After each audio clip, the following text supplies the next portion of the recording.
Congress has until midnight to pass a $1.7 trillion budget or face a government shutdown. Both Republicans and Democrats are claiming big wins in this spending bill, but not everybody is convinced it's good for America. I want to welcome Adam Andrzejewski, founder of OpenTheBooks.com, with why this is his waste of the week. Good morning to you, Adam. Great to have you back.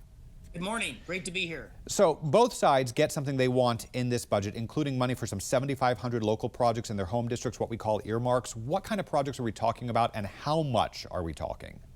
We're talking a significant amount of taxpayer money. It's $16 billion doled out on 7,500 pet projects to members in their local districts. And this is designed to ensure votes. It's a legal mechanism to be able to legally bribe a member of Congress for their vote on these big spending bills. And this is why we call earmarks the currency of corruption in Congress. Here are some examples. $1 million for the Rock and Roll Hall of Fame in Cleveland, Ohio. $2 million for the Universal Hip Hop Museum in New York. And I guess Irish eyes are smiling this morning. Our auditors at OpenTheBooks.com, we found two earmarks totaling $3.5 million for the Irish National Heritage Museum in Maine. I guess, you know, it's lucky to be Irish this morning.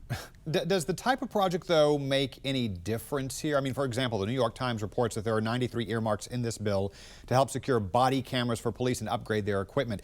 That's something that a lot of people would say that they can support, but it's still considered pork. So does the type or where the money's going make any difference? Some projects have merit. Some members of Congress were responsible with their earmark requests. However, this funding mechanism of earmarks is essentially corrupt.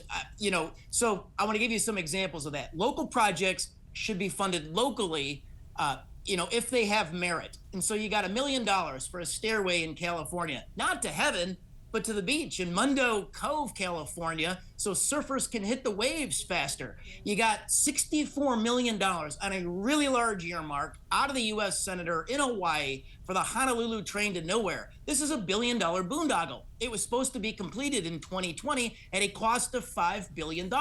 Now it won't be completed because of cost overruns to the year 2031 for $12 billion. The feds were considering pulling the plug on the project until this earmark showed up for $64 million. All right, so then politically, what is the breakdown here between Democrats and Republicans? Look, Democrats, we know, have a reputation for being big spenders, but a lot of these earmarks are also in Republican districts. Yeah, look, we've got the combine. We've got Democrats and Republicans, and in these hyper-partisan times, they can agree on one thing: spending taxpayer money on their own projects.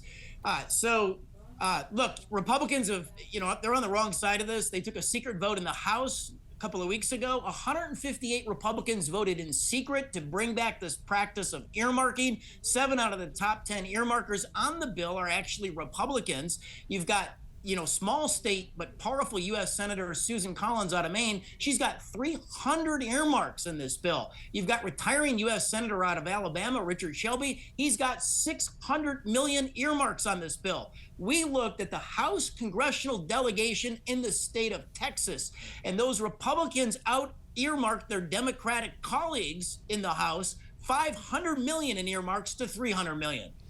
You mentioned here that these earmarks were voted back in. They were banned for about 10 years until both sides voted to bring them back in 2021.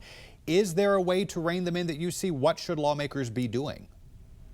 Well, oftentimes, Republicans in leadership, they're playing both sides of the issue. Elsie Stefanik out of New York, she says she's going to vote against this omnibus $1.7 trillion Christmas gift to special interests. But yet we found she's got 15 earmarks totaling $30 million in the bill, including a $1 million earmark to the local YMCA in Silver Bay. And so they're trying to play both sides of the issues. Leaders have to lead. If Elsie Stefanik wants to be in Republican leadership, she should pull her earmarks from the bill. All right, founder of OpenTheBooks.com, Adam Andrzejewski, thanks so much for joining us this morning with your context and perspective on this. Thank you.